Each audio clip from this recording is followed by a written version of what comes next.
श्री वैद्यनाथ ज्योतिर्लिंग भगवान शिव के 12 ज्योतिर्लिंगों में से एक है।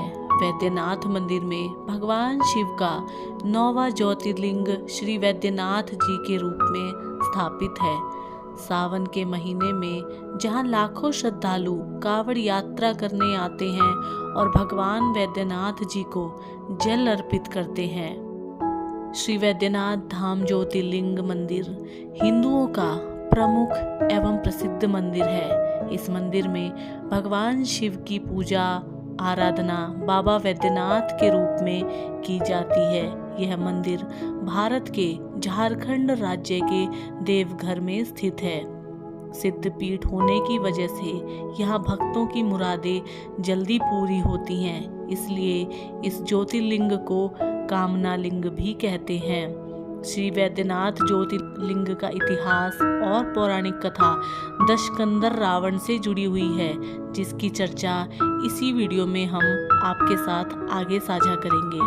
भगवान शिव का वैद्यनाथ ज्योतिर्लिंग माता सती के 52 शक्तिपीठों में से भी एक है, जहां माता सती का हृदय गिरा था, इसलिए इस शक्तिपीठ को हार्दपीठ के नाम से भी जाना जाता है।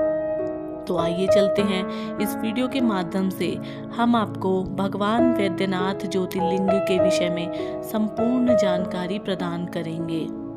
बाबा वैद्यनाथ ज्योतिर्लिंग मंदिर के बगल में एक विशाल तालाब है, जिसके आसपास बहुत सारे मंदिर बने हुए हैं और यहाँ शिव मंदिर माता पार्वती के मंदिर से जुड़ा हुआ है।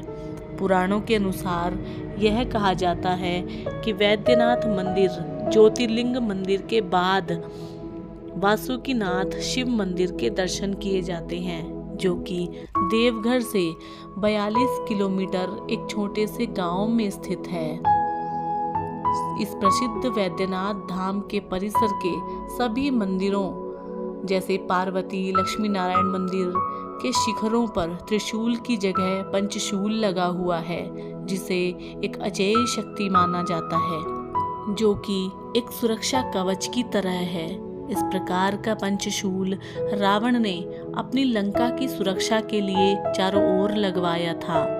इस विद्या का ज्ञान रावण को राक्षसों के गुरु शुक्राचार्य से हुआ था। यह इतना शक्तिशाली था कि भगवान राम भी इसे भेद नहीं पा रहे थे, तो विभीषण ने इस रहस्य को उजागर किया था। यह पंचशूल प्रतिवर्ष शिवरात्रि से 2 दिन पहले उतार कर इसकी विशेष पूजा की जाती है। इस दौरान लाखों श्रद्धालुओं का तांता लगा रहता है। इस पंचशूल को स्पर्श करके श्रद्धालु आशीर्वाद प्राप्त करते हैं। पूजा के उपरांत इन सभी को शिखरों पर पुनः लगा दिया जाता है। इस पूजा में शिव एवं पार्वती के मंदिरों के गठबंधन को हटाकर नया गठबंधन भी किया जाता है। वैद्यनाथ ज्योतिर्लिंग से जुड़ी एक पौराणिक कथा हम आपके साथ साझा कर रहे हैं। राक्षस राज रावण एक समय कैलाश पर्वत पर भगवान शिव की भक्ति भाव से आराधना कर रहा था। बहुत दिनों तक आराधना करने पर जब भगवान शिव प्रसन्न नहीं हुए, तब पुनः वह दूसरी विधि से तब साधना करने लगा। इतनी कठोर तपस्या से भी भगवान शिव प्रसन्न नहीं हुए। कठिन तपस्या से जब रावण को सिद्धि प्राप्त नहीं हुई, तब रावण अपना एक एक सिर काट कर शिव की पूजा करने लगा। शास्त्र विधि से सेवा पूजा करता और उसके बाद अपना एक सिर काट कर भगवान को समर्पित करता।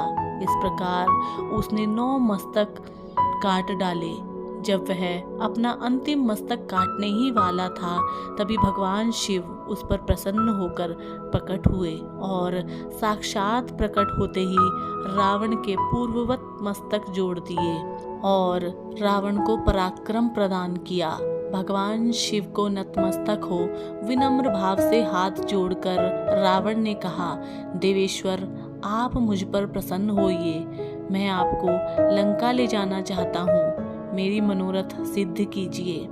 रावण के इस कथन को सुनकर भगवान शिव असमंजस में पड़ गए और कहा, राक्षस राज, तुम मेरे इस उत्तम लिंग को भक्ति भाव पूर्वक अपनी राजधानी ले जाओ, किंतु ध्यान रखना, रास्ते में यदि पृथ्वी पर रखोगे तो यह वहीं अचल हो जाएगा।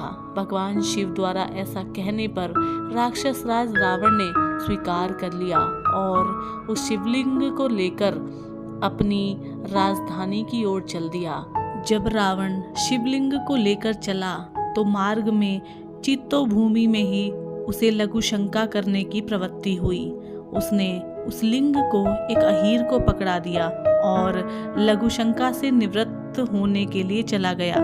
इधर शिवलिंग भारी होने के कारण उस अहीर ने उसे भूमि पर रख दिया और वह लिंग वहीं पर अचल हो गया। वापस आकर रावण ने काफी जोर लगाकर उस शिवलिंग को उखाड़ना चाहा, किंतु वह असफल रहा। लोक कल्याण एवं प्रकृति कल्याण की भावना से शिवलिंग वहीं स्थिर हो गया और रावण निराश होकर अपनी राजधानी चल दिया। इंद्र आदि देवताओं और ऋषियों ने लिंग के बारे में सुनकर शास्त्र विधि से शिवलिंग की पूजा और स्थापना की।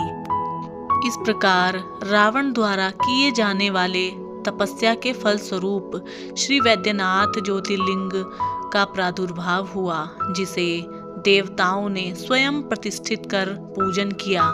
जो मनुष्य श्रद्धा पूर्वक भगवान श्री वैद्यनाथ जी का अभिषेक करता है, उसका शारीरिक और मानसिक रोग अतिशीघ्र नष्ट हो जाता है। इसलिए श्री वैद्यनाथ धाम में लाखों की संख्या में शरणार्थियों की भीड़ दिखाई देती है। शिव पुराण में कई ऐसे व्याख्यान हैं जो बताते हैं कि शिव वैद्यों के नाथ हैं। कहा जाता है कि शिव ने रौद्र रूप धारण कर अपने ससुर दक्ष का सिर त्रिशूल से अलग कर दिया था। बाद में जब काफी विनती हुई तो बाबा वैद्यनाथ ने तीनों लोकों में खोजा, पर वह मुंड नहीं मिला। इसके बाद एक बकरे का सिर काटकर दक्ष के धड़ पर प्रत्यारोपित कर दिया।